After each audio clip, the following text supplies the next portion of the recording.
কি সুন্দর একটাই কথা বারবার পাগল, এটা কি কথা? তোকেই পাগল মনে হচ্ছে। নায়িকা ও নায়িকা।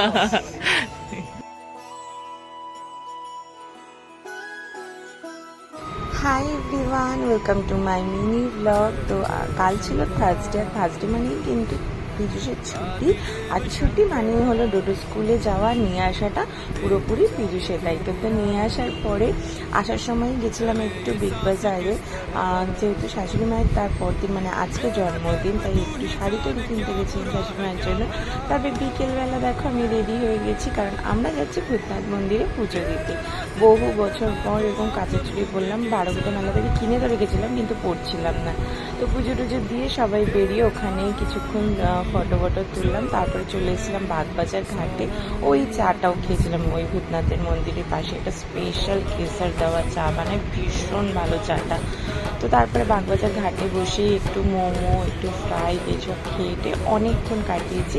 ফেরার পথে প্রায় 10টা সাড়ে 10টা বেজে গেছিলো। তো ফেরার পথে বাইপাস ধাবাতে গেছিলাম খেয়েছিলাম অনেক কিছু, কিন্তু আমার ওভারঅল যা এক্সপিরিয়েন্স পড়লো, যদিও এটা ফুড চ্যানেল না, কিন্তু এক্সপিরিয়েন্স এটাই যে ওদের কোয়ান্টিটি কিন্তু অনেকটাই কম দেয় অন্য রেস্টুরেন্টের তুলনায়, আর প্রাইস কিন্তু অনেকটাই হাই, অনেকটা। মানে যেই টাকা আমরা খেয়েছি আর যেই পরিমাণ খেয়েছি সেই টাকায় আমরা এখানে আরও 4 জন খেয়ে নিতে পারতাম এখানের কোনো রেস্টুরেন্টে। আর লাস্টে যে শাহি টুকরাটা খেয়েছিলাম এটা কিন্তু বেশ ভালো ছিল। তারপর বাড়ি ফিরলাম, চলো টাটা।